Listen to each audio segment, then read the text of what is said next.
بسم اللہ الرحمن الرحیم۔ السلام علیکم۔ وعلیکم السلام۔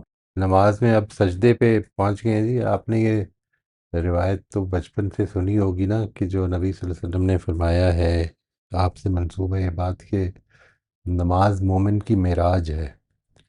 یعنی جو انسان کو جو اس کی تخلیق کا مقصد ہے کہ بندگی کرے وہ، کہ ما خلقت الجن والانس الا لیعبدون، تو اس میں جو بندگی کی یہ وہ شکل ہے کہ جو اللہ تعالیٰ کو سب سے زیادہ پسند ہے۔ اور اگر یہ ہم کنٹینوسلی اس میں اپنے آپ کو پرپیچویٹ کرتے ہیں، ہم پرزویئر کرتے ہیں، تو یہ یقیناً مومن کی معراج ہے۔ اور اس معراج میں اگر یہ کہا جائے تو یہ شاید تجاوز نہیں ہوگا کہ سجدہ اصل میں اس معراج کی معراج ہے۔ یعنی سجدہ وہ جگہ ہے کہ جس وقت نبی صلی اللہ علیہ وسلم کے فرمان کے مطابق بندہ اپنے رب سے سب سے زیادہ قریب ہوتا ہے۔ تو یہ وہ وقت ہے کہ جس وقت ہم اس کے لیے اس کے آگے دعا کر سکتے ہیں، اس کے آگے ہم نے اپنا سر جھکا دیا ہے، بالکل آخری درجے پہ جھکا دیا ہے۔ رکوع میں جو ظاہر ہے کہ جو ہمارا پوسچر ہے وہ ادب کا پوسچر ہے زیادہ، اور اس میں جس وقت اللہ تعالیٰ کی طرف سے یہ اعلان ہو گیا کہ سمع اللہ لمن حمدہ، تو پھر ہم نے جو دعا کی، اور اس کے بعد پھر ہم بالکل آخری درجے پر جھک گئے، جو آخری مقام ہو سکتا تھا جھکنے کا وہ اختیار کر لیا۔ یہ سجدہ ہے جس میں کہ ہم اپنی پیشانی زمین پہ رکھ دیتے ہیں اور اپنے پروردگار کے حضور میں یوں سمجھ لے کہ اس کے قدموں میں ہماری پیشانی اگر رکھ دی گئی ہے، اور ہم اس سے جو دعا مانگنا چاہتے ہیں مانگیں۔ اس میں جو اذکار ہیں میں وہ آپ کے ساتھ شیئر کر لیتا ہوں جس طرح کے ہم کر رہے ہیں، اور پھر ہم انشاءاللہ کو آگے لے کے چلتے ہیں جی۔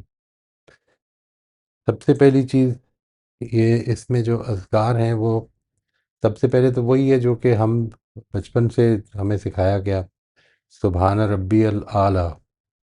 سبحان ربی العلیٰ اس کی تکرار کرتے تھے نبی صلی اللہ علیہ وسلم، یہ معلوم ہے کہ یہ بھی ایک ذکر تھا، اور اس کی تکرار 3 5 7 مرتبہ جتنی دفعہ بھی آپ چاہیں کر سکتے ہیں، اور اس کے معنی ہے کہ پاک ہے میرا پروردگار سب سے برتر۔ اس کے بعد کچھ اذکار وہ ہیں کہ جو کامن ہے رکوع میں اور سجدے میں۔ اس میں ہم یہ پہلے بھی کر چکے ہیں ڈسکس۔ سبوح قدوس رب الملائکۃ والروح، یہ ایک ذکر ہے جو سجدے میں بھی اس کا آتا ہے، روایت ہوتا ہے کہ یہ نبی صلی اللہ علیہ وسلم اس کو پڑھا کرتے تھے۔ اس کے معنی ہے کہ ہر عیب اور برائی سے پاک روح الامین اور فرشتوں کا پروردگار۔ اس کے بعد سبحانک اللہم ربنا و بحمدک اللہم اغفر لی، یہ بھی ہم نے دیکھا تھا کہ یہ رکوع میں بھی پڑھا جا سکتا ہے، اور اس کے معنی ہے کہ اے اللہ، اے ہمارے پروردگار تو پاک ہے اور ستودہ صفات بھی، اے اللہ تو مجھے بخش دے۔ یہ میں عرض کر چکا ہوں کہ پاک ہے سے مراد یہ ہے کہ اللہ تعالیٰ ہر کمی، ہر برائی، ہر ایسی چیز جو اس کے شایان شان نہیں اس سے پاک ہے، اور ستودہ صفات کا مطلب یہ ہے کہ سب اچھی صفات جو ہیں ہی از پریز وردی، سب اچھی صفات اسی کی طرف اسی میں ہیں اور اسی کی طرف سے ہیں۔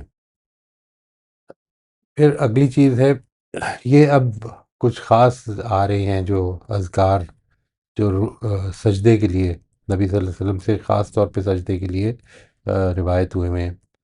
وہ اللہم اغفر لی ذنبی کلہ دکہ و جلہ و اولہ و آخرہ و علانیتہ و سرہ، اور اس کے معنی ہے کہ اے اللہ میرے سب گناہ بخش دے، چھوٹے بھی اور بڑے بھی، اگلے بھی اور پچھلے بھی، کھلے بھی اور چھپے بھی، یعنی جو لوگوں کے سامنے ہیں، آئے ہیں یا نہیں آئے ہیں، یا مجھے بھی یاد ہے یا نہیں یاد ہے، بھی بخش دے۔ اس کے بعد ایک اور ذکر یہ ہے کہ اللہم لک سجدت وبک آمنت ولک اسلمت، سجد وجہی للذی خلقہ وصورہ وشق سمعہ وبصرہ تبارک اللہ احسن الخالقین۔ اس کے معنی ہے کہ اے اللہ میں نے تجھی کو سجدہ کیا اور تجھی پر ایمان لایا اور اپنے آپ کو تیرے ہی حوالے کیا، یہ تیرے ہی حوالے کیا کا مطلب یہی کہ میں نے اپنے آپ کو سرنڈر کر دیا، سبمٹ کر دیا تیرے آگے، جو تیرا فیصلہ ہے وہی میرے لیے قابل قبول ہے، وہی سب سے اچھا ہے میرے لیے۔ میرا چہرہ، یہ شروع سے میں ایک دفعہ پڑھ دیتا ہوں۔ اے اللہ، میں نے تجھی کو سجدہ کیا، تجھی پر ایمان لایا اور اپنے آپ کو تیرے ہی حوالے کیا۔ میرا چہرہ اس ہستی کے آگے سجدہ ریز ہے جس نے اسے بنایا اور اس کی صورت گری کی، پھر اس میں کان اور آنکھیں بنا دیں۔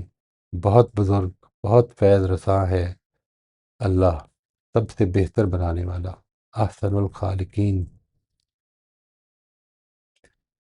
اس کے بعد یہ آتا ہے کہ سبحانہ کا و بحمدک لا الہ الا انت، اور اس کے معنی یہ ہیں کہ تو پاک ہے اور ستودہ صفات بھی، تیرے سوا کوئی الہ نہیں۔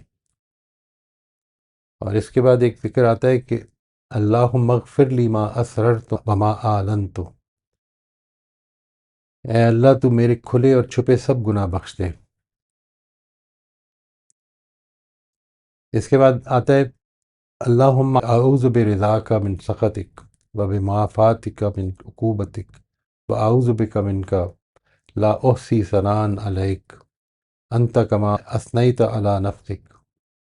اور اس کے معنی یہ ہے کہ اے اللہ، میں تیری ناراضی سے تیری رضا اور تیرے عذاب سے تیری عافیت کی پناہ چاہتا ہوں، یعنی تیری ہی رضا، تیری ناراضی کے مقابلے میں تیری ہی رضا سے میں پناہ چاہتا ہوں، اور تیرے عذاب سے تیری ہی عافیت میں پناہ چاہتا ہوں، اور پروردگار میں تجھ سے تیری پناہ چاہتا ہوں۔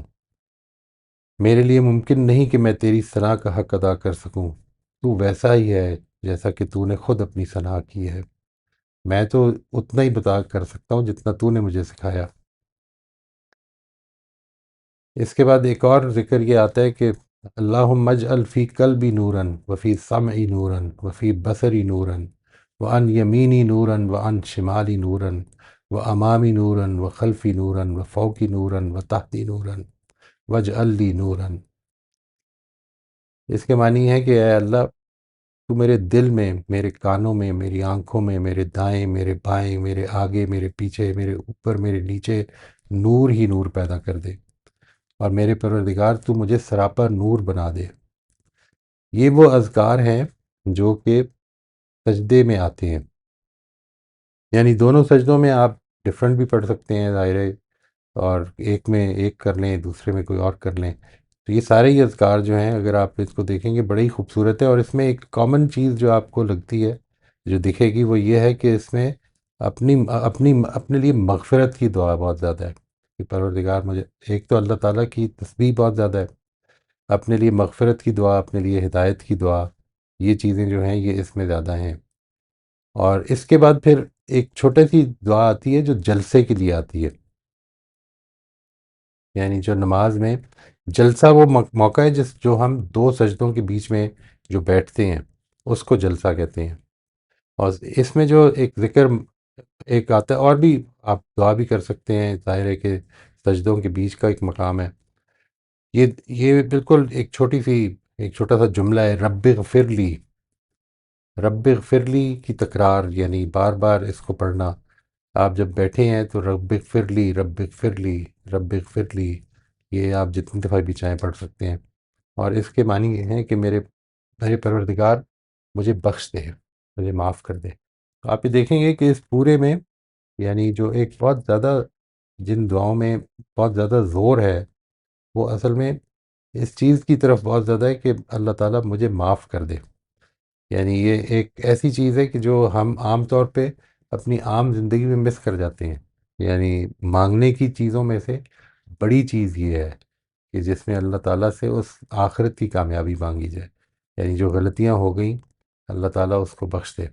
اور یہ وہ موقع ہے کہ جس وقت آپ سب سے زیادہ قریب ہیں اللہ کے، تو اس میں پھر یہ کھل کے یہ دعا کریں کہ اللہ تعالیٰ مجھے، میرے پیاروں کو، جن لوگوں کے ساتھ میں یہاں پر اچھی زندگی میں اللہ تعالیٰ نے مجھے اس کو انجوائمنٹ بنایا ہے، وہ ادھر بھی میرے لیے ان کا ساتھ جو ہے وہ انجوائبل بن جائے انشاءاللہ۔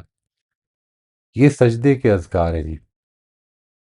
اور اس کے بعد انشاءاللہ پھر اب ہم جو قادہ ہے اس کے اذکار دیکھیں گے انشاءاللہ اگلے سیشن میں۔ آپ کے سوالوں کے جوابات کے لیے حاضر ہوں جی۔ یہ دعائیں مولوی صاحب کبھی نہ کبھی، ساری تو نہیں لیکن کچھ نظر سے گزری ہیں پہلے بھی اسی طرح سے. لیکن جس کانٹیکسٹ میں اس وقت ہم خانقاہ میں دیکھ رہے ہیں نماز کو، یہ تو ایک انتہائی حسین پوائنٹ آف ویو ہے.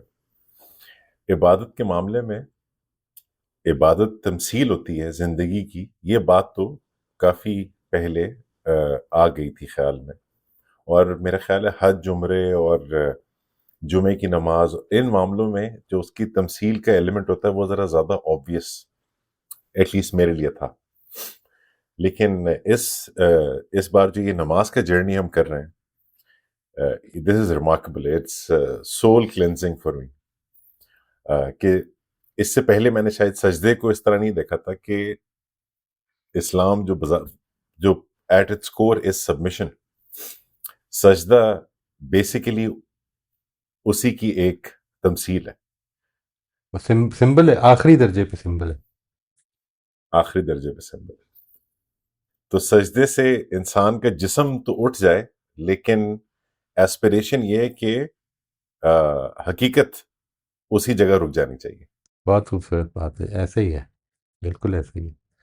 یعنی یہ جو ہے، کل ہی میں وہ ایک کتاب دیکھ رہا تھا جس میں یہ بتایا گیا کہ اتھارٹی کے آگے سبمیشن جو ہے، اتھارٹی کے آگے، یہ ہمیں بچپن سے سکھائی جاتی ہے. اور اس کی ایک مثال یہ دی تھی کہ ابراہیم نے جو کیا تھا، وہ اس بات کو بالکل نہیں سمجھتے عام طور پہ جو معاملہ ہے ہمارے ویسٹرن رائٹرز کا. وہ اس کو سمجھتے ہیں کہ یہ اصل میں ایک بلائنڈ اوبیڈینس کی مثال ہے. یہ اصل میں ایک بڑی ریشنل اوبیڈینس کی مثال ہے، الٹیمیٹ ریشنل اوبیڈینس کی مثال ہے، کہ جس وقت اللہ تعالیٰ جو اصل میں ہر چیز کا مالک ہے اور جو جب چاہے میرے سے جو چاہے لے سکتا ہے، وہ جب میرے سے کچھ مانگ لے تو پھر میں کیا کروں گا. یعنی یہ جو ایسپیکٹ ہے، اس کو کبھی آپ اپنے ذہن میں سوچئے گا کہ میرے پاس اس وقت جو کچھ بھی ہے وہ خدا کے دیے سے ہے، اور خدا جب چاہے لے سکتا ہے. تو اگر مثال کے طور پر وہ آپ سے خود مانگ لے تو کیا کریں گے؟ یہ اللہ تعالیٰ نے ہم کو اس آزمائش میں نہیں ڈالا، لیکن وہ جس کو ڈالا اور جو اللہ تعالیٰ کے فضل سے کامیاب ہو گیا، اس کو پھر ابو الانبیاء بنا دیا. یعنی اسی کے نام سے پھر آگے پھر دنیا کو ہدایت ملے گی. آج بھی جب ہم کہتے ہیں تو یہ ملت ابراہیم ہے جس میں ہم کھڑے ہیں، ملت ابراہیم. اس کو قرآن مجید نے کہا کہ ہم نے تمہیں ملت ابراہیم کی طرف رہنمائی کی ہے. اس چیز کو بہت خیال رکھیں. اور وہ اس کی جو سب سے خوبصورت اور آخری درجے کی مثال ہے، وہ سبمیشن کی مثال ہے، ٹوٹل سبمیشن. بے شک، بے شک. اور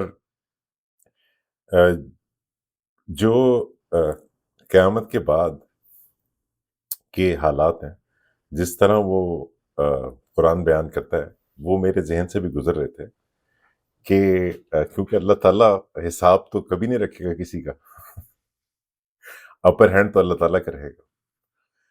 تو جو یہاں جھکا رہے گا اس کے سامنے، اس کے بعد پھر وہ کبھی نہیں جھکے گا. اللہ تعالیٰ ان کو ایسے اٹھا دیں گے کہ اس دن ان کا سر اٹھا رہے گا، اور باقی ہر کسی کا سر جھکا رہے صحیح بات ہے جی. اللہ تعالیٰ ہمیں ان کو خوش قسمتوں میں سے بنائے انشاءاللہ. گا. آمین آمین آمین. جی مجاہد صاحب، آپ انمیوٹ کر لیجیے. السلام علیکم مولم صاحب. وعلیکم میں سب سے السلام. پہلے بہت شکریہ ادا کرتا ہوں آپ کا کہ یہ بہت خوبصورت طریقے سے آپ نے اس کو ڈسکرائب کیا ہے نماز کے اندر کہ کس طرح پڑھی جائے اور کس طرح خشوع پیدا ہو. تو آپ کا شکریہ ادا کرتا ہوں سب سے پہلے. اور پہلے معذرت کے ساتھ ایک بات کہنا چاہوں گا کہ اسی طرح تھوڑی سی آؤٹ آف کنٹینس ہے کہ جب ہم سب لوگ تیاری کرتے ہیں کسی سفر پہ جانے کے لیے، یوزلی ہم سب کو پتہ ہے کہ مرنا ہے. اور اگر آپ ان فیوچر میں اس طرح کی کوئی ہم پریپریشن کر سکیں، جیسے کہ اپنے مرنے کے بارے میں جہاں پہ ہم نے اصل جانا ہے، تو اس کے بارے میں ہم جانتے ہیں مگر کوئی تیاری نہیں کرتے. اس میں بھی اگر آپ تھوڑا سا اس طرح ہی کا نماز ہی کا کوئی طریقے سے کوئی ہمیں بتائیے تاکہ ہم اس کے بارے میں بھی اپنے آپ کو پریپیئر کریں جس طرح ہم نماز کے لیے ہم نے سیکھا آپ سے. دوسری بات ہے جی تیسرا انشاءاللہ. یہ جی تیسرا یہ جی جی تھا کہ جس طرح لاسٹ لیکچر میں جو آپ نے جس بات پہ بات ختم کی تھی کہ اللہ تعالیٰ کے ڈیزائن کے بارے میں، اس کی مثال ہم رسول اللہ صلی اللہ علیہ وسلم کی زندگی سے اور حضرت ایوب سے اور حضرت یوسف کے والد سے اور دوسرے بہت سارے انبیاء سے سیکھ سکتے ہیں، اور حضرت ابراہیم کے ملاقات سے جب وہ گئے ملنے کے لیے خضر علیہ السلام سے، تو اس سے پتہ چلتا ہے کہ جو کس چیز کا ہمیں پتہ نہیں ہوتا، اللہ تعالیٰ کا ڈیزائن کیسا ہے، یہ اللہ تعالیٰ کیسے کام کرتے ہیں، ان کو کیسے چاہتے ہیں. تو ہمیں صرف یہی سیکھنا ہے کہ ہر کام میں اللہ تعالیٰ کی طرف سے ہو رہا ہے، اور اس میں کوئی حکمت پنہاں ہے اللہ تعالیٰ کی، اور بس ہم نے جیسے آپ نے لفظ کہا کہ سبمیشن اپنی دینی ہے اور قبول کر لینا ہے، ہر طریقے سے قبول کر لینا. اور آخر میں پھر شکریہ ادا کرتا ہوں، بس اس کے علاوہ کچھ نہیں. بہت شکریہ جی، جزاک اللہ، تھینک یو. انشاءاللہ یہ تو ہم جاری رکھیں گے. یہ ابھی اس کانٹیکس میں بات ہو رہی ہے، اس کو بھی ذہن میں تازہ رکھیے گا. میں نے یہ گزارش کی تھی کہ اللہ تعالیٰ نے اس دنیا کو، چونکہ اس میں بہت اٹریکشن رکھی ہے، تو اس وجہ سے نماز ہم پر لازم کر دی، دن میں 5 وقت پڑھنی. اور اس کا مقصد یہ ہے کہ ہم زندگی سے کٹ کے تھوڑی دیر کے لیے اللہ کے ہو رہے ہیں، لیکن اس کے بعد سلام پھیر کے جب جائیں واپس، تو چاہے سفر میں ہیں یا زندگی کو سفر سمجھتے ہوئے یعنی گزارتے ہوئے، ہم اس کو یاد رکھیں ہر وقت. یعنی یہ یاد رکھیں کہ ہمارا معاملہ اصل میں اللہ تعالیٰ کے ساتھ ہے. ہم کسی کو تو دھوکہ دے سکتے ہیں، لیکن جو چیز اصل میں چل رہی ہے ہماری، وہ ریکارڈ مینٹین ہو رہا ہے کہ جس کی بیسس پر میں نے اور آپ نے اللہ تعالیٰ کے حضور میں پیش ہونا ہے. جب نماز میں یہ موقع آ جائے کہ سجدہ ریز ہوں، تو اس چیز کا شکر ادا کریں کہ یہ توفیق اس نے دی ہے آج کہ ہم اس کے آگے سجدہ ریز ہو سکتے ہیں. کیونکہ یہ بھی وہ یاد رکھیے گا جو سورہ قلم میں اور بھی ایک دو جگہ پہ قرآن مجید میں کہا ہے نا، کہ اس دن پھر ان لوگوں کو یہ جب حکم دیا جائے گا کہ اب جب کہ تم خدا کے حضور میں آ گئے ہو تو تم سجدہ ریز ہو جاؤ. سب لوگ سجدہ ریز ہو جائیں گے، لیکن جو دنیا میں اس کے آگے سجدہ ریز نہیں ہوئے، ان کے بارے میں قرآن کہتا ہے کہ اس دن ان کو اجازت نہیں دی جائے گی. They will not be allowed to bow down in front of God. اور اس کی وجہ یہ ہے کہ یہ اچھے بھلے تھے، چنگے بھلے تھے، ان کے ہاتھ پیر بالکل ٹھیک تھے، لیکن خدا کے آگے جھکنے کی توفیق نہیں ملی انہیں. اس وقت انہوں نے اس چیز کا انکار کر دیا. تو یہ جو خدا کے آگے جھکنا ہے، اس کو اپنی زندگی کی جو سمجھ لیں کہ that is going to be the vision of my life, کہ میں نے خدا کے آگے جھک کے چلنا ہے. یعنی یہ جو بات ہے کہ میری پلاننگ، میں انسان ہوں، ظاہر ہے میں ایک عقل دی ہے مجھے اللہ تعالیٰ نے، مجھے اس پلاننگ کے مطابق اپنی زندگی کو گزارنے کی کوشش کرنی ہے. لیکن اس پلاننگ کے اندر جو اصل میں کار فرما چیز ہے وہ خدا کے فیصلے ہیں. اور ان فیصلوں کو جب وہ میرے سامنے آئیں، میں نے یہ یاد رکھنا ہے کہ اللہ تعالیٰ یہ میری اصلاح کے لیے، میری بہتری کے لیے، میری ایلیویشن کے لیے مجھے مواقع پرووائڈ کرتا ہے، اور کنٹینیوسلی کرتا رہے گا یہاں تک کہ میں اس سے فائدہ اٹھاتا رہوں انشاءاللہ. انشاءاللہ. یہ طاہرہ پر میوٹ کر لیجئے. جی السلام علیکم. جی وعلیکم السلام. سر، یہ جو ایک سجدہ جو ہمیں 1000 سجدوں سے نجات دیتا ہے، یہ واقعی میں ایک بہت ہی خوبصورت احساس ہے. آپ نے اس کو بہت اچھی طرح سے بتایا ہے. میرے 2 چھوٹے چھوٹے سوال ہیں اور چھوٹی سی شیئرنگ ہے. پہلا سوال یہ ہے کہ کیا ہم یہ دعائیں اپنی زبان میں بھی مانگ سکتے ہیں؟ اگر میں پہلے بتا دوں پھر آپ سے جواب لے لوں. دوسرا یہ ہے کہ کیا ہم دوسروں کے لیے بھی دعائیں، اپنوں کے لیے بھی دعائیں مانگ سکتے ہیں؟ کیونکہ جتنی دعائیں میں نے سنی ہیں مجھے لگا ہے کہ سب اپنے لیے ہی ہیں. اور سر تیسرا یہ جو میں شیئر کرنا چاہتی تھی، ایئرس اگو بیک پین کی وجہ سے مجھے ڈاکٹر نے منع کیا کہ میں سجدہ نہیں کر سکتی، اتحیات کی پوزیشن میں بیٹھ نہیں سکتی. تو اتنی بڑی اب سے محرومی لگتی ہے. ایک شاید کوئی جو لوگ سجدہ کرتے ہیں ان کو کبھی نہیں یہ پتہ لگے گا ہاؤ اٹ فیلس کہ آپ بات زمین پہ اپنا سر نہیں ٹیک سکتے. اور میں تو ویسے ہی کرتی ہوں، لوگ ٹیبل پہ کرتے ہیں میں ویسے ہی کرتی ہوں. یہ this is just sharing with you. اور اب میں اپنے سوالوں کے جواب کا انتظار کرتی ہوں. جی تھینک یو سر. میں I think your question was کہ اس کو اردو میں پڑھ سکتے ہیں نہیں، اور دوسرا یہ کہ ہاں دوسروں کے جی، لیے دعا کر ہم سکتے ہیں نہیں. اپنی زبان میں، اور دوسرا جی یہ بھی تھا کہ ہم دوسروں کے لیے بھی دعا مانگ سکتے ہیں، یہ صرف اپنے تک ہی کنفائن کرنا چاہیے، کیونکہ آپ جی ساری دعائیں جو میں نے سنی ہیں مجھے لگا کہ وہ ہمارے اپنے لیے ہیں. جی. یہ ایک تو یہ کہ اس میں پہلے سوال کا جواب تو یہ جی کہ قرآن یہ نماز میں وہ سارے حصے جو کہ آپ دل میں پڑھتے ہیں وہ سارے اپنی زبان میں پڑھ سکتے ہیں. یعنی اینی تھنگ، چاہے وہ ربنا لک الحمد ہے، یا اس کے بعد جو دعائیں آپ کر رہے ہیں. میں نے عرض کیا تھا کہ اس کے بعد بھی روایتوں میں آتا ہے کہ نبی صلی اللہ علیہ وسلم ہاتھ اٹھا کے بھی دعا کیا کرتے تھے. یعنی جب سمع اللہ لمن حمدہ ربنا لک الحمد کر دیا تو اس کے بعد دعا ہاتھ اٹھا کے بھی کی جا سکتی ہے، اور یہ کی جا سکتی ہے. آپ کی جو اکیلی نمازیں ہیں اس میں آپ کر سکتے ہیں، اور وہ اپنی زبان میں بھی کر سکتے ہیں. اور اس میں بھی یعنی چونکہ سجدے میں آپ دل میں پڑھ رہے ہیں تو اس میں بھی آپ اپنی زبان میں کر سکتے ہیں. اور دوسری چیز جو آپ نے فرمائی ہے بالکل کر سکتے ہیں، کسی کے لیے بھی کر سکتے ہیں، لیکن ایک چیز کو ذہن میں ضرور رکھیں کہ سب سے یہ ایک عجیب و غریب چیز ہے، لیکن it seems very self centred some times, لیکن آخرت کے حوالے سے سب سے پہلی چیز مانگنے والی یہ ہے کہ مجھے اللہ تعالیٰ معاف کر دے. اس کے بعد سب کے لیے مانگیں بے شک، نو پرابلم. لیکن وہ جو ہے نا کہ میں سب سے پہلے اپنے لیے معافی مانگوں، اس لیے کہ آخرت میں اصل میں اگر میں کامیاب نہ ہوا تو سب رشتے بھی ختم ہو جائیں گے.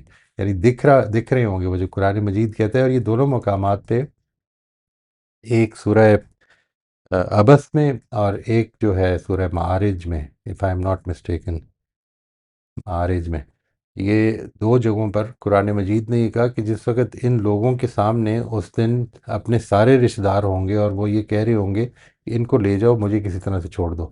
تو یہ ایک حقیقت کا بیان ہے جو اس میں ہو رہا ہے. تو مجھے اس میں I need to start from my self.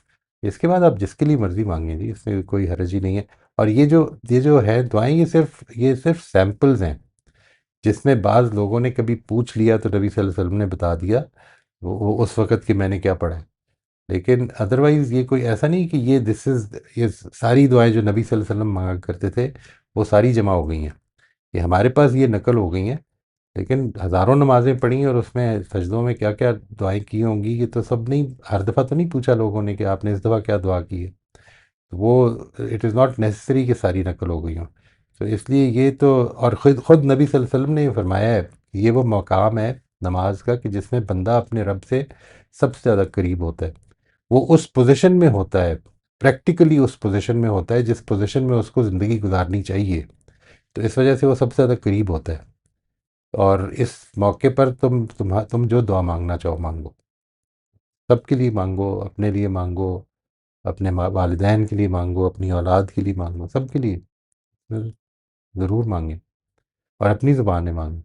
ان دعاؤں سے بس اتنا ضرور لیں، ان دعاؤں کو دیکھیں، یاد کریں، اور ان سے یہ سیکھیں کہ نبی صلی اللہ علیہ وسلم کے دعا مانگنے کا طریقہ کیا تھا. اس سے ہمیں بہت کچھ رہنمائی ملتی ہے. دیٹس اے ویری بیوٹیفل، یہ بڑی خوبصورت دعائیں ہیں. اگر آپ ان کو دیکھیں نا تو ان کو بھی شامل کریں، ان کا ترجمہ شامل کر لیں، نو پرابلم. یہ موئی صاحب باقاعدہ دہرانے والی بات ہے میرے خیال میں، بڑی امپورٹنٹ بات پھر ٹچ بیس کی آپ نے، کہ دعا تو اصل میں دل کی آواز ہے. یہ کوئی پرسکرائبڈ رٹی رٹائی چیز دہرانے کی نہیں ہے. یقیناً ہمیں جس طرح رسول اللہ نے دعا کی اس کو کاپی کرنے میں ہمارے لیے بہت فائدہ ہے. لیکن اس کے پیچھے جیسے ہم نے پہلے بات کی تھی کہ ایسپریشن یہ ہونی چاہیے کہ وہ کیسا دل ہوگا جس کی آواز ہے یہ. بالکل بالکل، کیا خوبصورت دعائیں ہیں. زبردست. اور یہی چھوٹی چھوٹی سی بھی ہیں، بالکل چند الفاظ کی. جی اسد، آپ انمیوٹ کر لیجیے. جی سر، السلام علیکم سر. وعلیکم السلام. اچھا سر، آپ ابھی بتا رہے تھے کہ نبی پاک صلی اللہ علیہ وسلم نے کوما کی حالت میں بھی ہاتھ اٹھا کر دعا کی ہے، یہ صحیح روایت ہے؟ یعنی رکوع سے اٹھنے کے بعد؟ جی جی جی جی جی، ہاتھ اٹھا جی کر. جی، ہاتھ اٹھا کر بھی جی کیے، جی، ہاں اچھا جی، اچھا. جی جی جی، یہ میرے لیے بہت نئی بات تھی، بہت شکریہ. ہاتھ اٹھا کر کیے، اور بعض ایسے مواقع بھی ہیں جدھر ہاتھ اٹھا کر بد دعائیں بھی کی ہیں بعض لوگوں کے لیے. او. اللہ تعالیٰ ہمیں اس جگہ سے محفوظ رکھے، کیونکہ پیغمبر کی پوزیشن ایسی ہوتی ہے. آپ نے یہ دیکھا ہوگا کہ حضرت نوح کی بھی الٹیمیٹلی جو سورہ نوح ہے اس کے آخر میں ایک دعا نقل ہوئی ہے، جس میں کہ اصل میں یہ کہا ہے کہ ان میں سے اب کسی کو باقی نہ چھوڑنا. ان کی جو حالت ہو گئی ہے، یعنی 950 سال ان کے اندر کام کرنے کے بعد حضرت نوح کے وہ الفاظ جو ہیں وہ بڑے ہی سخت ہیں. ان کو آپ دیکھیے گا، وہ جو ہے نا کہ ان کا کوئی گھر باقی نہ چھوڑنا. پروردگار انہوں نے جو معاملہ کیا ہے، اب اگر تو ان کو باقی چھوڑے گا تو پھر یہ تیرے نافرمان ہی جنیں گے، ان میں سے کسی کو باقی نہ چھوڑنا. یہ جو اس طرح کی چیزیں ہیں یہ پیغمبر کر سکتے ہیں، یہ پیغمبروں کا معاملہ ہوتا ہے. اللہ تعالیٰ ان کو یہ بتا رہا ہوتا ہے کہ اب معاملہ کدھر پہنچ چکا ہے. یعنی جب تک کہ موقع ہے، انسان کو ملا ہوا ہے، وہ اپنی غلطیوں کی اصلاح کرنے کو تیار ہے، تو اللہ تعالیٰ اس کو آخری درجے پر موقع دے دیں گے. لیکن جس وقت یہ معاملہ اب اللہ تعالیٰ کی طرف سے فیصلہ آنا شروع ہو گیا کہ اب تو معاملہ گڑبڑ ہو گیا، now it is we are close to the end. تو جب when we get close to the end, تو اس کے بعد پھر اللہ کے پیغمبر بھی پھر اللہ تعالیٰ ہی کے ساتھ ہوتے ہیں. وہ بھی پھر اسی طرح سے کہتے ہیں کہ اب معاملہ ان کا ختم کر دے. تو ہم اس جگہ پہ تو نہیں ہے، ظاہر ہے کسی کے لیے یہ مانگیں، یہ تو ہمارا کام نہیں ہے، لیکن دعا تو کر ہی سکتے ہیں، کرنی ہی چاہیے. جی سر، بالکل. اچھا سر، یہ اس طرح ہاتھ اٹھا کر ہم جلسے کی حالت میں بھی پھر دعا کر سکتے ہیں؟ کر سکتے ہیں، مطلب آپ اس طرح، اس میں تو کوئی پرابلم نہیں. یعنی اٹھا کے جلسہ تو چھوٹی سی جگہ ہے ایک. آپ یعنی اس میں نبی صلی اللہ علیہ وسلم نے عام طور پہ ہاتھ اٹھا کے نہیں کی ہے، یہ نقل نہیں ہوئی ہے. میں نے تو صرف یہ بتایا، آپ یہ بھی ضروری نہیں ہے کہ آپ کا اس میں کوما کی حالت میں ہاتھ اٹھا کر کریں. آپ ہاتھ باندھے ہوئے یا ہاتھ چھوڑے ہوئے بھی کر سکتے ہیں، دیٹ از آل رائٹ. ہاتھ باندھے ہوئے بھی کر سکتے ہیں، یعنی یہ تو کوئی مسئلہ نہیں ہے. لیکن یہ کہ اس میں یہ روایت ہوتی ہے کہ بعض جگہوں پر نبی صلی اللہ علیہ وسلم نے ہاتھ اٹھا کر بھی کی ہے. اس میں ایسا نہیں ہے، لیکن اس میں کوئی ممانعت نہیں ہے، آپ کر سکتے ہیں. جی سر. جی سر، ہمارے اسلام میں سر کچھ مکتبہ فکر ہیں، وہ ہاتھ اٹھا کر ہی قاعدے کی حالت میں دعائیں وغیرہ کرتے ہیں، وہ بھی ایک طرح سے جائز ہی ہے. جی جی جی جی بالکل. جی جی جی جی سر. دعاؤں کا ٹائم جو ہے اس میں ہاتھ اٹھا کے کی جا سکتی ہیں دعائیں، کی جا سکتی ہیں، کرنی لازم نہیں ہے. جی جی جی سر، ٹھیک فرما رہے ہیں آپ. اچھا سر، یہ جو جلسہ ہے، اس جو میں نے آپ سے بھی سیکھا ہے، جو آپ بتا رہے ہیں، جو قوم ہے اس کو ہم ایکسٹینڈ تھوڑا لمبا کر سکتے ہیں، ہم اس میں دعائیں کر سکتے ہیں، 2-4 منٹ تک لے کے جا سکتے ہیں اس کو. تو جلسے میں بھی یہی چیز ہے، اسے بھی ہم تھوڑا کر یہ سکتے کر ہیں لمبا؟ سکتے ہیں، اور یہ بھی یہاں پر بھی دعائیں کر سکتے ہیں. یہاں پر نبی صلی اللہ علیہ وسلم سے روایت میں جو آئی ہے، یہ آئی ہے کہ اس کے رب اغفر لی کی تکرار کرتے تھے. لیکن وہی بات ہے جس سے میں نے آپ سے عرض کیا کہ کئی مقامات ایسے آتے ہیں کہ جس میں یہ روایت ہوا ہے کہ نبی صلی اللہ علیہ وسلم جلسے میں اتنی دیر کے لیے بیٹھے کہ وہ لگا کہ بھول گئے ہیں دوسرا سجدہ کرنا. ٹھیک ہے، تو یہ جو ہوا تو ظاہر ہے کہ اب رب فرلی کی ہو سکتا ہے تکرار کر رہے ہوں، یا ہو سکتا ہے اور کوئی دعا مانگ رہے ہوں. یعنی وہی میں نے جو آپ سے عرض کیا نا کہ یہ جو سائلنٹ مواقع ہیں، اصل میں سائلنٹ مواقع جو نماز کے ہیں اس کی جو خبر ہمیں مل رہی ہے وہ یا لوگوں کے پوچھنے پہ یا نبی صلی اللہ علیہ وسلم کے پوچھنے پہ. مثال کے طور پر نبی صلی اللہ علیہ وسلم نے پوچھا کہ تم نے اس موقع پر یہ جو پڑھا، یا اس کو کریکٹ کر دیا، لوگوں کی آواز آئی تو آپ نے کہا کہ نہیں اس طرح سے نہیں کرنا، یہ اس طرح سے کرنا ہے. تو وہ جو سائلنٹ مواقع ہیں ان میں اصل میں ایسا نہیں کہ کوئی فکسڈ چیزیں ہیں، یہ چیزیں ہیں. یعنی رکوع کی جگہ جو ہے وہ زیادہ تسبیح کی جگہ ہے، اللہ تعالیٰ کی بڑائی بیان کرنے کی جگہ ہے، اس کی پاکی بیان کرنے کی جگہ ہے، اس کی حمد کرنے کی جگہ ہے. یعنی جس وقت آپ نے اس سے ہدایت لے لی، ہدایت مانگی، ہدایت ملی، آپ نے اس کے آگے جھک گئے، اس ہدایت کو ماننے کا، اس کے آگے سبمٹ کرنے کا ایک سمبل بن گیا یہ. اس کے بعد اللہ تعالیٰ کی طرف سے آواز آئی، آپ کھڑے ہوئے، آپ نے اس کے آگے دعا، یعنی اس نے کہا کہ جو اس نے سن لی ہے تمہاری، یعنی جس نے اس کی حمد کی اس نے اس کی بات سن لی. تو ہم نے فوراً ساتھ ہی حمد کی اور اللہ تعالیٰ سے پھر دعا بھی کی کہ، اور اس میں آپ دعا لمبی کر سکتے ہیں، چھوٹی بھی کر سکتے ہیں، پھر سجدہ کیا، بیٹھے، اس بیٹھنے کو آپ لمبا بھی کر سکتے ہیں، چھوٹا بھی رکھ سکتے ہیں، یعنی لیکن چھوٹا بھی اگر رکھیں گے تو اس میں ایک سکون ہونا چاہیے. آپ یہ جو الفاظ ہیں نا قرآن مجید میں، چاہے سورہ فاتحہ پڑھ رہے ہیں یا آغاز کی کوئی دعا پڑھ رہے ہیں، یہ جو بھی پڑھیں اس کو تھوڑا سا سلو کر لیں. یعنی اگر عربی میں پڑھ رہے ہیں شروع کی دعا تو اس کو تھوڑا سا سلو کر لیں.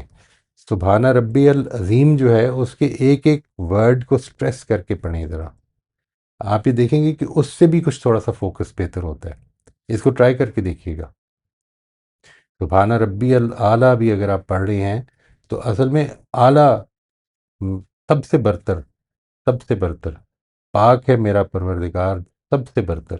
یہ جو ہے اس کو ذرا ذہن میں لا کر تھوڑا سا سلو کر لیں. نماز کو تھوڑا ٹائم دے دیں.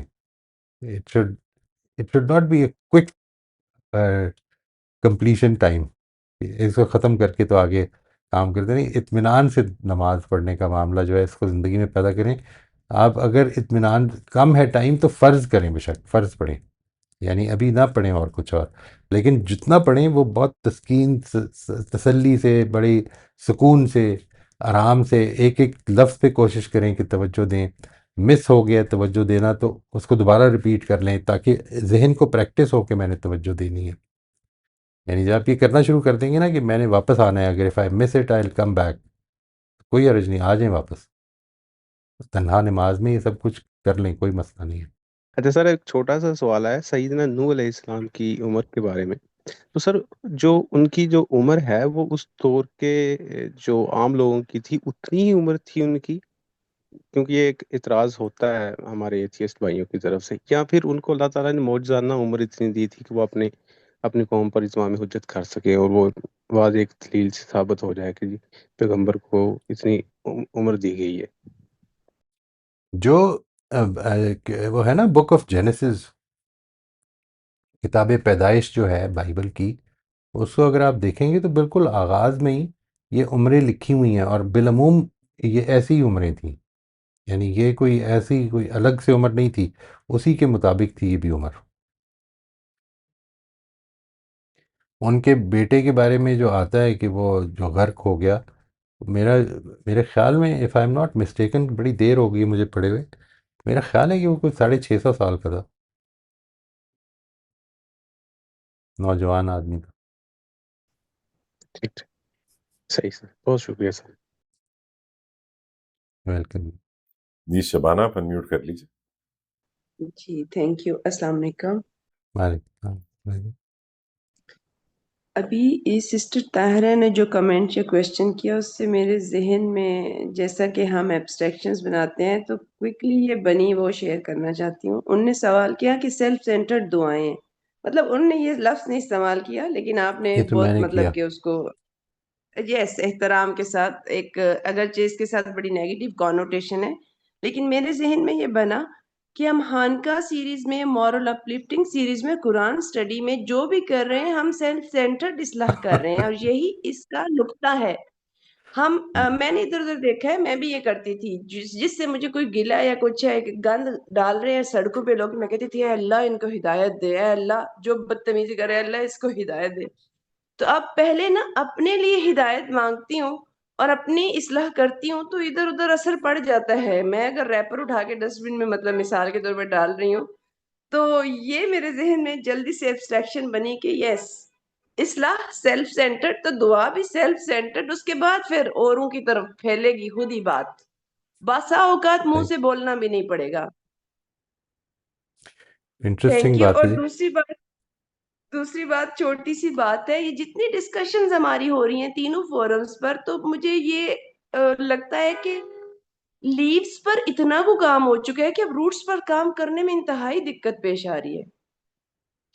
نماز کو ہم کتنی خوبصورتی سے ادا کرتے ہیں، بنا سوا کر، تلاوت اینڈ ایوری تھنگ، لیکن اب جب ہم روٹس پہ کام کریں تو اب میں دیکھ رہی ہوں کہ کتنی ڈیپ روٹیڈ ہماری وہ لیوز پر کام ہو چکا ہے. اللہ کا شکر ہے کہ لیوز پر کام ہو کے ایک فاؤنڈیشن بنی ہوئی ہے، لیکن دوبارہ سے پیراڈائم شفٹ لانا ہے اور وہ کوشش جاری ہے یہاں پر انشاءاللہ مل جل کے. اس کو تھوڑا واضح کیجیے گا، یہ جو آپ نے بات فرمائی ہے لیوز پر، ہم پاکستان میں نمازیں پڑھتے ہیں بہت ان کے ظاہر کے مطابق، پاک صاف لباس، پوری نماز، آداب، ارکان، ایسے نہیں کرنا، ایسے نہیں کرنا، یہ نہیں کرنا، وہ نہیں کرنا، لیکن نماز کی حقیقت کو پانے والے لوگ کم ہی دکھائی دیتے ہیں، مجھے کم از کم. یعنی کہ رائٹ. ظاہر پہ کام ہو چکا ہے، ظاہر پہ کام ہو چکا ہے، ڈنڈے مار مار کے یا جیسے بھی ہم نے نمازیں پڑھ لی، نمازوں کی عادتیں بھی ڈالنی، لیکن نماز کیسے پاک کرتی ہے ہمیں اندر باہر سے، وہاں تک پہنچنے کے لیے کام کا آغاز کہیں کہیں ہوا ہے. اس فورم میں مجھے لگتا ہے کہ ہوا ہے، اور بھی ہو رہا ہوگا. That's what I was thinking. This is my personal like reflection کہ، اور میں نے تو ادھر ادھر بات کر کے بھی دیکھا ہے کہ ظاہر پہ بہت ایمفیسس ہے. اصل میں دکھتا وہ ہے نا جی، دکھتا وہ ہے.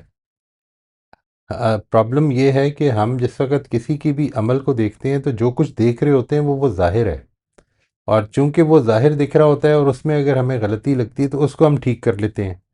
جو اصل پرابلم ہے وہ یہ ہے کہ باطن ہمیں دکھتا نہیں ہے، اور جب دکھتا نہیں ہے تو ہم اگر اس کی تعلیم دیں بھی تو ہم یہ ڈٹرمن نہیں کر سکتے کہ اگلے کو تعلیم ملی بھی ہے یا نہیں ملی. میں جو گزارش کرتا ہوں وہ اس وجہ سے یہ کرتا ہوں کہ اصل میں اس کی تعلیم جو ہے وہ ایسا نہیں ہوتا کہ آپ کسی لیکچر کو اٹینڈ کرنے سے حاصل کرتے ہیں. اس کی تعلیم اپنی کانورسیشنز کو بدلنے سے ہوتی ہے. یعنی when you start talking about these things on آپ کی کمپنی ایسی ہے، آپ گفتگویں جو ہیں وہ اس کے گرد گھوم رہی ہوتی ہیں، تو انسان کے اندر یہ اثر ڈالنا شروع کر دیتی ہے. اس کو قرآن مجید نے ایک موقع پر بڑی خوبصورتی سے بیان کیا ہے. یعنی یہ بات کہ تم اگر ان لوگوں کے پاس بیٹھے ہو کہ جو قرآن کا مذاق اڑا رہے ہیں تو تم ان کے پاس مت بیٹھو، ان کی گفتگوؤں میں شامل مت ہو، کیونکہ اگر تم ان کے ساتھ بیٹھو گے تو تم بھی ویسے سوچنے لگ پڑو گے. تو انسان جن گفتگوؤں میں شامل ہوتا ہے وہ گفتگویں اس کی سوچ پر، اس کی اپنی گفتگوؤں کے، جب I am talking to myself, when I am talking to myself, میرے اپنی جو کانورسیشنز ہیں وہ امپیکٹ ہونی شروع ہو جائیں گی اس سے. تو یہ اصل میں it can not happen in آپ نماز تو ایک سیشن میں سکھا سکتے ہیں، ٹھیک ہے. آپ یہ بات کہ آپ کو یہ دعائیں آج ہم نے شیئر کر دی ہیں، یہ دعائیں جو ہیں ان کو شیئر کرنے میں تو بہت ٹائم نہیں لگے گا، لیکن اگر آپ یہ چاہتے ہیں کہ ہمارے اندر وہ اسپرٹ پیدا ہو تو وہ spirit is to be oft repeated. میں نے ابھی جو گزارش کی ہے، اگر آپ مس کر جائیں، آپ کو لگے کہ یہ میں نے جو لیٹ سے سبحانک اللہم یا اللہم باعد بینی و بین خطایا، یا کوئی بھی دعا آپ شروع میں پڑھتے ہیں وہ آپ نے ایسے ہی میکینیکلی پڑھ لی ہے اور سورہ فاتحہ پڑھنی شروع کر دی ہے، تو میں یہ ریکمینڈ کر رہا ہوں کہ ٹیمپریریلی تھوڑی سی اپنی اس فوکس کو بہتر کرنے کے لیے اس کو ریپیٹ کر لیں، do it all over again. ٹھیک ہے جی، شروع سے شروع کر لیں سو دیٹ آپ کے ذہن کو یہ ٹریننگ ہونی شروع ہو جائے کہ میں نے اس پہ فوکس کرنا ہے. اچھا، اور دوسرا یہ کہ اپنی آنکھوں کا بہت خیال رکھیں نماز میں. یعنی یہ ایک اور بڑی امپورٹنٹ چیز ہے. آپ کی آنکھیں جو ہیں یہ کوشش کریں کہ they should remain at a particular point, اور اس چیز کو ذہن میں رکھیں، اپنے آپ کو اس حضوری میں رکھیں ذہن کی کہ میں اللہ کے سامنے کھڑا ہوں. یعنی اس وقت میرا معاملہ بالکل ویسے ہی ہے جو ایک دن آخرت میں ہو جانا ہے، مطلب جو پریکٹیکلی ہو جانا ہے. وہ جو کیفیت ہے کہ جس وقت میں یہ بچ بچ کے اللہ تعالیٰ سے دعا کر رہا ہوں، تو یہ واقعی، یعنی آپ یہ دیکھیں نا، یہ جو دعائیں ہیں کہ پروردگار مجھے معاف کر دے، مجھے معاف کر دے، مجھے معاف کر دے، مجھے یہ میرے ارد گرد نور پیدا کر دے، میرا تن من دھن تیرے آگے جھک جائے، سب کچھ تیرے آگے بچ جائے. یہ جو ایسپیکٹ ہے، یہ میں as if I M addressing God directly right in front of my self, یہ والی کیفیت طاری ہو جائے. جی سر، بالکل لاسٹ بات ابھی اگین اس بات کے دوران کہ اگر یہ کیفیت پیدا ہو رہی ہے باپ کے دل میں یا ماں کے دل میں، اور پھر وہ بچے دیکھ رہے ہیں، تو پھر ہمیں باطن کی یا ناظاہر کی تربیت کرنا پڑے گی کہ ایک سرتاپا رحمت اور شفقت باپ اور سرتاپا رحمت اور شفقت ماں، اور وہ اتنے محبت اور ذوق و شوق سے باپ مسجد میں نماز پڑھتے ہیں، گھر میں آ کے ایسے پڑھتے ہیں، اور ماں کو وہ دیکھتے ہیں تو بولنا ہی نہیں پڑے گا. رائٹ، تو رائٹ جی. ہم اپنی اصلاح بھی، ابھی جو ہمارے پیرنٹس ٹو بی بچے ہیں اور ہم جو گرینڈ پیرنٹس بننے والے ہیں، تو اگین ہم پوتے پوتیوں کو سکھانے کے بجائے خود کو سکھا لیں. اللہ تعالیٰ اس کا ٹائم اور مہلت اور توفیق دے دے جی، کہ اس دنیا سے جانے سے پہلے ہم اپنے آپ کی تربیت کر لیں۔ یہ جو موئی صاحب ابھی بہن نے بات کی کہ اپنے لیے دعا والا معاملہ، آئی تھنک اس کو دیکھنے کا ایک امپورٹنٹ پہلو یہ بھی ہے کہ وہ جو ہم آخرت کے اوپر فوکس نظر آتا ہے اور اپنی مغفرت پہ فوکس نظر آتا ہے، وہ معاملے کی سنجیدگی کی طرف بھی اشارہ کرتا ہے۔ یعنی مجھے یاد آ رہا تھا کہ ایک in one of my jobs جو اینول ایویلویشنز ہوتی تھیں، اس میں آپ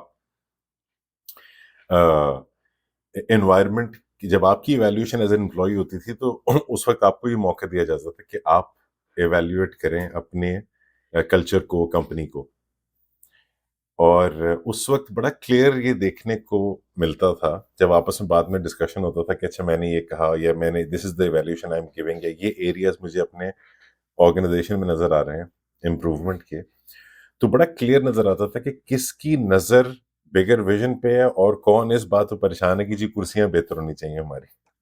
صحیح بات، بالکل ٹھیک بات۔ تو جن کی نظر بڑے گولز اور بڑے ویژن کے اوپر ہوتی تھی، جو سمجھتے تھے کہ دیکھیں معاملہ اصل میں تو کیا ہے، what is the biggest story, تو ان کو یہ باتیں بڑی غیر ضروری محسوس ہوتی تھی کہ یار یہ وقت تھوڑی یہ باتیں کرنے کا، وہ آپ بعد میں اتنا بڑا کو موقع ملا اس میں آپ نے یہ بات کی جا کے، ایسا نہیں کہ معاملہ امپورٹنٹ نہیں ہے، جو آپ کرسیاں بہتر ہونی چاہیے ظاہر ہے، لیکن پرسپیکٹو بڑا کرٹیکل ہے۔ تو آئی تھنک یہاں بھی ہے کہ اللہ تعالیٰ کے دربار میں اگر کھڑے ہو گئے تو اب سب سے پہلے کیا مانگیں گے؟ ٹھیک ہے بیٹے کے ایگزام میں نمبر آ جائیں، میرے پروموشن ہو جائے، میرے معاشی مسائل حل ہو جائیں، کوئی ہیلتھ کا کسی کو چیلنج ہے، یقیناً ارجنٹ آ جاتے ہیں، یقیناً وہ بہت امپورٹنٹ ہوتے ہیں، لیکن ان سب سے زیادہ بہت زیادہ امپورٹنٹ یہ محسوس خود احساس ہو جائے گا کہ آپ پہلے میں اپنی آخرت کے معاملے میں کچھ بہتری کر لوں، پھر اس کا نمبر آئے گا اور پھر دوسروں کا نمبر آئے گا، کیونکہ وہ پرسپیکٹو کلیئر ہوگا۔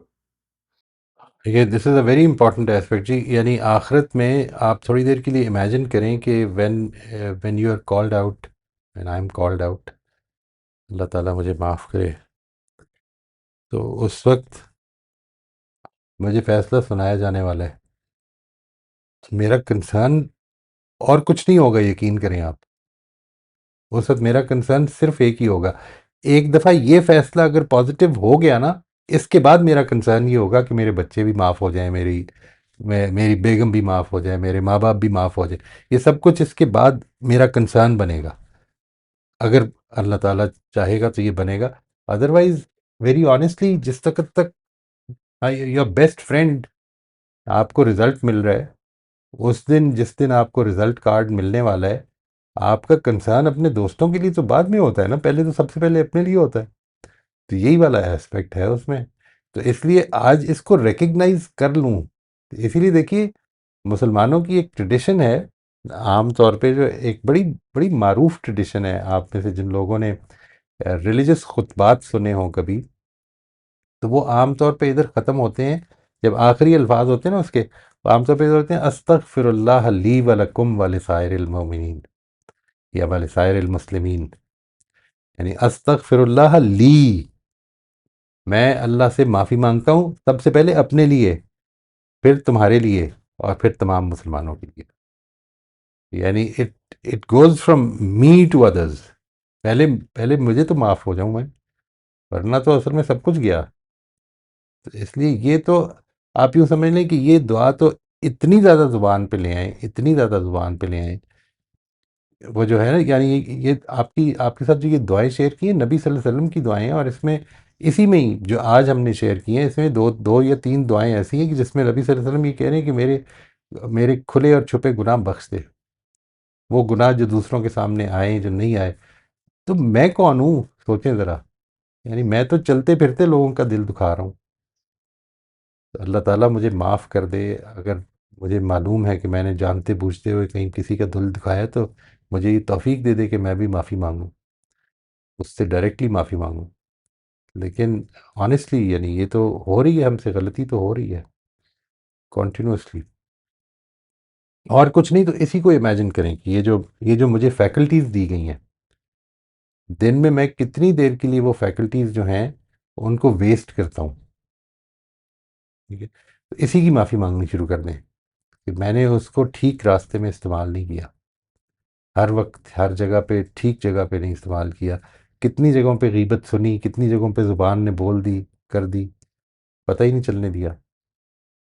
تو اس چیز کو تو ایک بہت ہی بڑا ایشو بنا لیں کہ میں نے ہر لمحہ اللہ تعالیٰ سے معافی مانگنی ہے. اس کے بعد دوسروں کے لیے بھی مانگنی ہے، تو ان کی بھی مغفرت کی دعا کریں، برکت کی دعا کریں، دنیا اور آخرت کی برکت کی دعا کریں بہت. جی بے شک. اس میں موئی صاحب مغفرت مانگنے میں بھی جو دعائیں رسول اللہ کی آپ نے بھی دکھائی بھی ہمیں، اس میں بھی بڑی پازیٹیوٹی ہے کہ صرف یہ نہیں ہے کہ خوف ہی اللہ تعالیٰ کا. اسپیشلی وہ جو دعا تھی کہ مجھے سرابا نور بنا دے. بالکل. اسی طرح وہ جو ہے نا جی کہ میں تیرے غصے سے تیری رحمت کی پناہ چاہتا ہوں، اور تیری سزا سے تیری معافی کی پناہ چاہتا ہوں.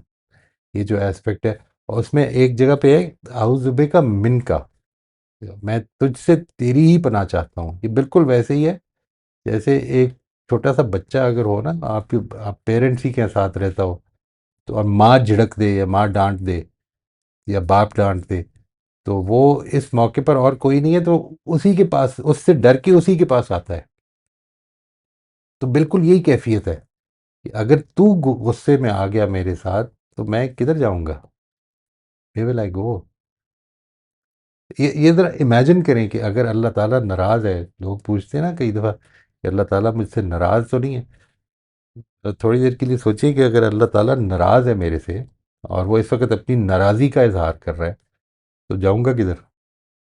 آئی have no place to go. تو ایک ہی راستہ ہے، اللہ تعالیٰ کی طرف پلٹیں، معافی مانگیں. اور اگر وہ ناراض نہیں ہے، وہ اگر کر بھی رہا ہے تو تنبیہ ہے، جو آپ کی رحمت ہے، اس کی رحمت ہے کہ میرے ساتھ کر دے تاکہ میں واپس پلٹ آؤں. جی آمنہ آپ انمیوٹ کر لیجیے. السلام علیکم.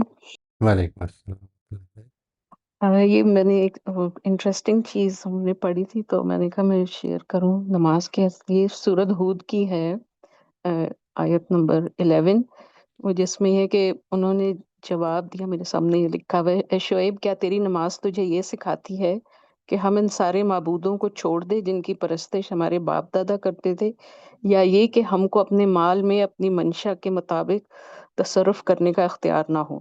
تو ہاں یہ ڈسکس کرے تھے ہم کہ ان کا ایک ڈسکنیکٹ تھا کہ ان کے خیال میں نماز کا اور اعمال کا کوئی کنیکشن نہیں ہے، وہ دو سیپریٹ بلاکس ہیں. رائٹ. نماز ایک انڈیپینڈنٹ ریالٹی ہے اور ایک جو آپ کے اعمال ہیں وہ ایک اور لیول کی ریالٹی، مطلب ہے ریالٹی، ان کا آپس میں کنیکشن نہیں ہے. تو یہ جو ابھی شبانہ بھی بات کہی تھی اپیرنس اور اس کی، تو وہی لگتا ہے جو ایسپیکٹ مجھے لگتا ہے جو ان آیات میں کہا جا رہا ہے کہ نماز تمہاری تمہیں یہ سکھاتی ہے کہ ہم مطلب جو کرنا چاہتے ہیں ہم وہ بھی نہ کریں. تو یہ مجھے بڑا انٹرسٹنگ لگا تھا کہ جو ہم نے پہلے یہ مطلب ایسے پڑھ جاتے ہیں چیزیں، کبھی نوٹس نہیں کیا کہ یہ رائٹ. ڈیپر میننگ بھی ہوتے ہیں ان کے. بالکل جی. تو یہی مجھے اب بالکل. یہی ہم نے پڑھا بھی تھا. پھر یہ کہ نماز تو ایک عدالت ہے، عبادت تو وہ ہے جو ہم دو نمازوں کے بیچ میں کرتے ہیں. تو بالکل. اصل عبادت تو وہی ہے. بالکل. باقی ہم سمجھتے ہیں کہ نماز عبادت ہے، عبادت وہ ہے جو ہم اس کے بعد کرتے ہیں. وہ جو آپ یہ جو ہے نا جی، یہ اس مضمون کی کچھ آیتیں بڑی بڑی امپورٹنٹ آیتیں ہیں یہ، کہ جس میں کہ مثال کے طور پر یہ کہا کہ نماز جو ہے بے حیائی اور برائی سے روکتی ہے. تو اس سے اندازہ لگائیں. ایک یہ دوسری ایک اور جو ہے جو بہت ہی پوری سورہ ہی اس کے اوپر آ گئی ہے، وَأَرَأَيْتَ الَّذِي يُكَذِّبُ بِالدِّينِ فَذَلِكَ الَّذِي يَدُعُّ الْيَتِيمَ وَلَا يَحُضُّ عَلَىٰ طَعَامِ الْمِسْكِينِ. یہ جو ہے یہ بھی پوری فویل للمصلین. ان یا سارا ان کنیکشن ہی یہی ہے کہ اس سارا، کے ساتھ بالکل. یعنی جب زندگی پر اثر تو نہیں ڈالا اس نے، تو پھر دیکھیں کیا کہا ہے، فویل للمصلین. للمصلین، بالکل. اور وہ بھی شاید اس لیے کہ بچپن سے ہم اس کو ایک ہیبٹ کے طور پہ لے لیتے ہیں، وہ کنیکشن ابھی ڈیولپ نہیں ہوا ہوتا لیکن ہیبٹ پہلے ڈیولپ ہو جاتی ہے. اگر Quite right. اسپرچولی اویئر ہو کے مے بی اویکنڈ ہو کے وہ کنیکشن ڈیولپ کریں تو مے بی مور امپیکٹفل ہو. دیکھیں دونوں چیزیں ایک ہے جو ہے نا ایکشنز، میرے ایکشنز وہ میرے گھر میں اگر میں پڑھ رہا ہوں تو میرے بچوں نے پڑھنے شروع کر دینے ہیں. یہ پچھلے دنوں جب سوالات ہوئے تھے نا یہ کہ بچے نماز پڑھتے تھے اور اب نہیں پڑھتے، تو اصل میں اس میں ایک again I go back to that, یہ ازمپشن جو ہے نا میری کہ اصل میں وہ میرے گھر میں پیدا ہونے کی وجہ سے مسلمان ہیں، یہ بہت بڑی ازمپشن ہے اس میں. یعنی وہ میرے گھر میں تو پیدا ہوئے ہیں لیکن انہوں نے ابھی اسلام اپنی زندگی میں ریشنلی جس وقت وہ پہنچیں گے اور چیزوں پہ غور کریں گے اور نتائج نکالیں گے تو قبول کریں گے. ابھی وہ میرے گھر کی ٹریڈیشنز فالو کر رہے ہیں اس لیے کہ they are not expose to anything else. تو اس وجہ سے جب وہ ایکسپوجر شروع ہوتا ہے تو وہ جو میرے گھر کی ٹریڈیشنز ہیں وہ ان کے ہاں تھوڑی سی ویکن ہونی شروع ہو جاتی ہیں. یہ بالکل نیچرلی ہوتا ہے. یقین کریں یہ ایسا نہیں کہ مسلمانوں ہی کے ساتھ ہوتا ہے. ہمارے یہاں ٹریڈیشن چونکہ نمازوں کی بہت زیادہ ہے تو اس لیے وہ وہاں پر ویکن ہوتا ہے. تو ہمیں لگتا ہے کیونکہ ہمارا دین ہی یہی ہے، تو ہم نے یہ سوچا ہی نہیں کہ وہ جو اصل میں اندر کی چیز ہے وہ تو کبھی پیدا ہی نہیں ہوئی تھی. کچھ سوالات تھے جن کو میں نے انکریج نہیں کیا، ہمارے اساتذہ نے انکریج نہیں کیا. میں نے ان سے کہا کہ نہیں ابھی سوچنے کی چیز نہیں ہے، ابھی یہ بات بعد میں کریں گے، بات تم بڑے ہو جاؤ گے تو کریں گے. وہ بڑے بھی ہو گئے تو تب بھی نہیں کیا. تو یہ جو ہے اس لیے کہ مجھے خود نہیں موقع ملا اس پہ غور کرنے کا. تو اس لیے ٹریڈیشن فالو کرنا ایک چیز ہے، اور پھر ایک کانشیس لیول پر رک کر زندگی میں یہ فیصلہ کرنا کہ میں نے آج یہ فیصلہ کر لیا کہ اب میں نے خدا کے آگے ایک سبمٹڈ زندگی گزارنی ہے، ایک بالکل اور چیز ہے. اگر آپ کی زندگی میں یہ نہیں آیا تو یہ یقین کریں کہ پھر یہ موقع ہے کہ ابھی بھی لے آئیں. یعنی تھنک اباؤٹ اٹ. مجھے یہ بھی لگتا ہے کہ جس طرح ملٹی کلچر انوائرمنٹ میں رہیں تو اٹس ڈفرینٹ. جہاں آپ ایک ہی جی کلچر میں رہتے ہیں وہاں پہ ایک تو کرٹیسزم، بلیمنگ، دوسروں پہ چیک کرنا وہ بہت کانسٹنٹ ہوتا ہے، جس سے مجھے لگتا ہے کہ آپ کا بس فوکس اپیئرنس پہ ہی پھر رہ جاتا ہے، کیونکہ آپ کی ایک بالکل. کمیونٹی ہے جو کانسٹنٹلی آپ کو واچ بھی کر رہی ہے، جج بھی کر رہی ہے.